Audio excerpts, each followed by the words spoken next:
We're now in the El Paso County Courthouse in El Paso, Texas. All rise. Please be seated.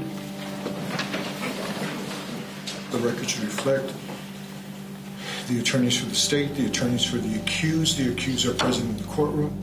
The man you see here is 41-year-old Daniel Villegas, accused of killing 2 teens in 1993 when he was just 16. At that time, without an attorney or his parents present, Villegas says he was coerced by an El Paso detective into confessing to the murders. Despite recanting the confession hours later, it became a key piece of evidence for the prosecution. Are present in the courtroom. The court has received a message from the jury indicating that they've reached a verdict. Villegas has been on trial 3 separate times for this crime and has maintained his innocence throughout. Let's bring the jury in. His first trial in 1994 ended in a mistrial due to a hung jury. A 1995 retrial ended with a conviction for capital murder, and Villegas was sentenced to life in prison. After spending 18 years in prison, that verdict was thrown out in 2013 because of ineffective assistance of counsel. Villegas was released in January of 2014 and has remained out on bond as he awaited a 3rd trial. During that time, he fathered 2 children. Though the prosecution continued to insist on his guilt, there was no DNA, no firearm, and no forensic evidence presented linking Villegas to the shooting. If the defendant will please stand. The last 25 years of his life, much of it in prison, has all led up to this moment. In the District Court of El Paso County, Texas, 409th Judicial District, the state of Texas versus Daniel Villegas, number 94-0D09328. Verdict Form B. We, the jury, find the defendant Daniel Villegas not guilty of...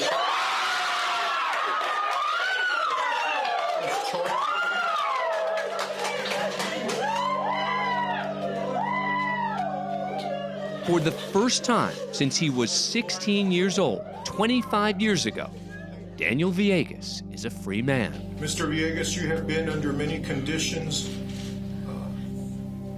in this court. You are no longer under any conditions in this court. You are free to leave. Good luck to you.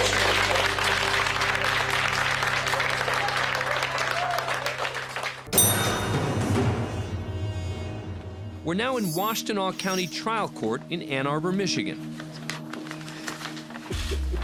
Your Honor, my client and I have reviewed the pre-sentence report in this matter.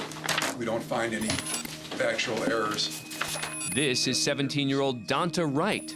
Wright's in court today to receive his sentence for the shooting death of high school student Jordan Klee. He's pled guilty to armed robbery, conspiracy to commit armed robbery, a felony firearm violation, and second-degree murder. As part of the sentencing, a family member makes a victim impact statement on behalf of the victim's mother, who's too overcome with emotion to speak. I sincerely hope that whatever it was you wanted so badly that you felt the need to murder my son was worth the next at least 52 years of your continued existence. You won't get the luxury of raising your child because you took mine away. Wright's demeanor during this statement is not what you might expect.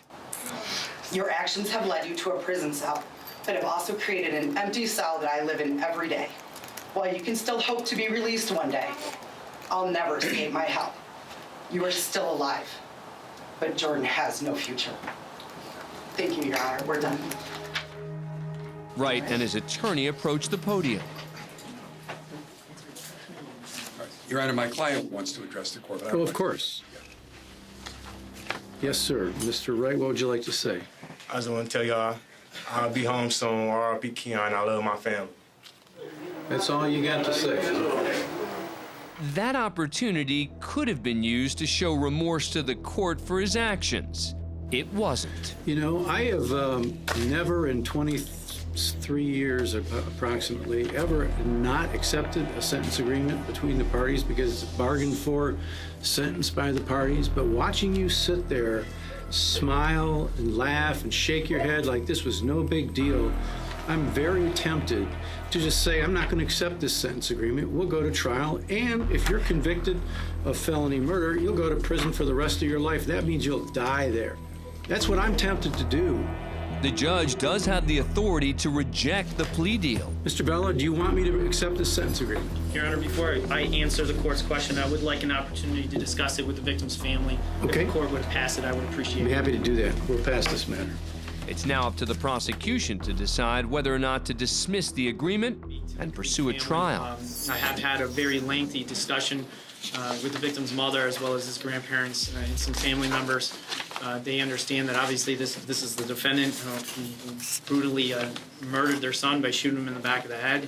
He's shown absolutely no remorse. However, the Glee family does want to move on with this. They want to get some closure from this case.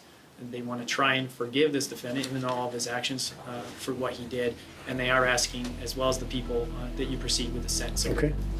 Wright has another opportunity to address the court, this time through his attorney. Your Honor, my client asked me to apologize to the court. His smiling was in no way meant as disrespectful either to the family, to the victim, or to this court. My client is 17 years old. He has some emotional problems, and frankly was scared. And some people display fear by smiling. He really meant no disrespect.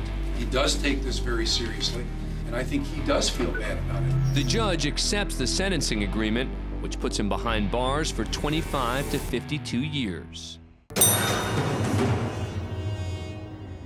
Next, we head to Jefferson County Circuit Court in Louisville, Kentucky. We are on the record, Commonwealth versus Rayton Woodford. Allegation, which it is quite serious. This is 29-year-old Rayton Woodford. He's in the courtroom today for a probation revocation hearing. He'd previously been sentenced to probation for drugs and weapons charges, but violated the terms. Discovery. Sitting a few feet away is Woodford's girlfriend. Do you swear or affirm that the testimony you're about to give will be truthful? During Woodford's hearing, a detective provides testimony. That evening, he was charged with the handgun and narcotics. And if you know, was Mr. Woodford at the time a convicted felon? Yes, he was. Once the testimony concludes, the camera, controlled by Judge Barry Willett, remains locked on the empty witness chair as the judge announces his decision. Probation revoked in its entirety. Mr. Woodford, I'm going to send you to serve 5 years. Good luck to you. No, ma'am.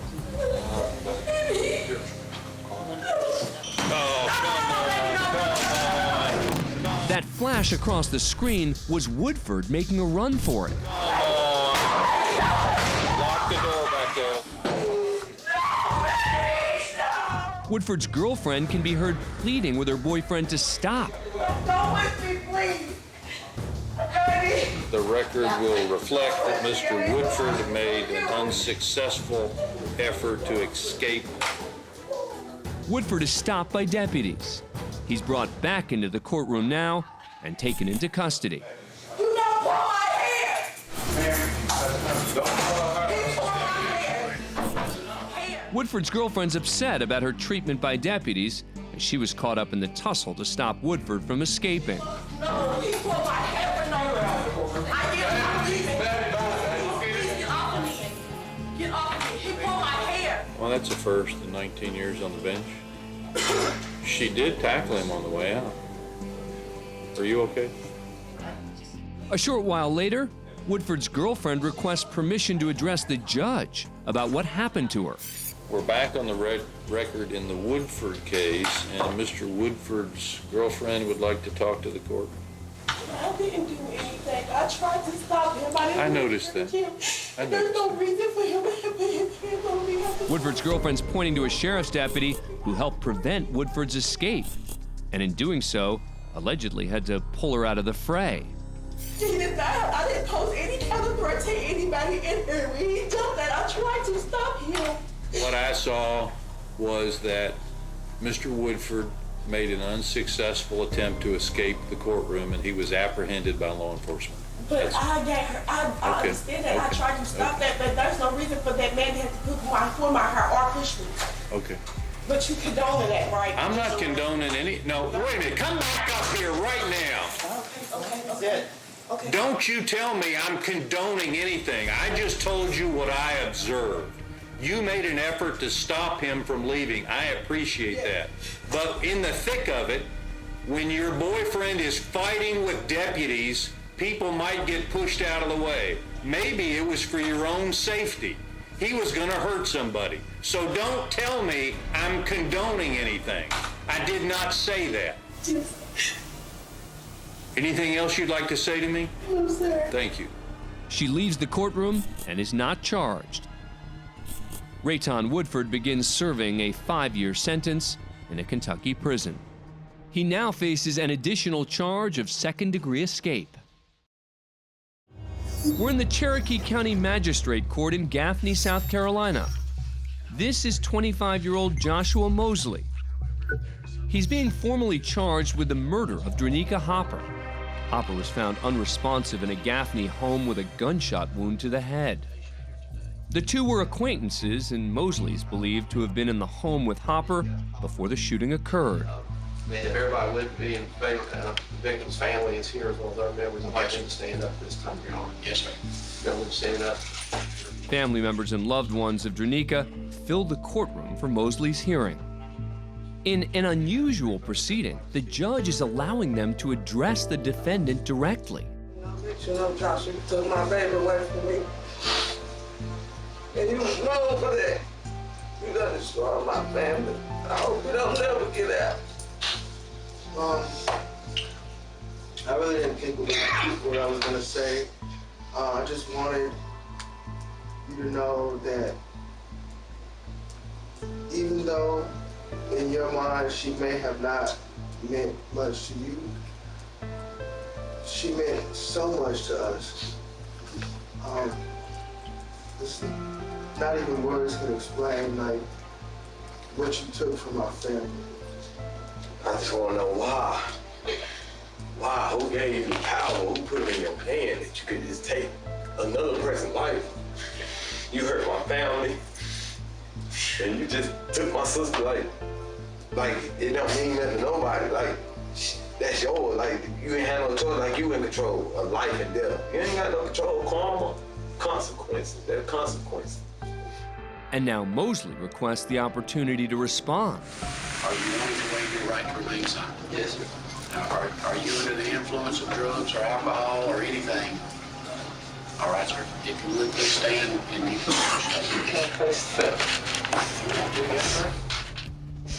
I'm not crying like this for anybody. My mama has cancer. I'm locked up for 2 years right now. I can't do anything for my mama. And if Nika was here, she would tell everyone you that I did nothing wrong. I did not harm Nika. I made mistakes. Me and Nika, we both made mistakes. I'm making a mistake. We were on drugs. Excuse me. I did not harm Nika. I want that very clear. I did not harm Nika. My lawyer told me, do not come in here and make a statement when the time comes because it can't be used against me. I'm going to kill you. It's hell against me. I don't care about the prison time. I want everybody to know the truth. I did not harm Nika. We weren't arguing. We had no reason to be mad at each other. We had no reason to want to harm each other. She was playing with the gun. I don't know why she put it to her head. She made a mistake. She accidentally shot herself in the head. I promise you that's what I want you to quit saying that. I'm telling you. She looked like she wouldn't. That's she looked like she would not do that. She didn't do that. Everybody just have a seat. Let him finish. I'm sorry. You have a seat. Joshua Mosley remains in custody today awaiting trial. He maintains his innocence.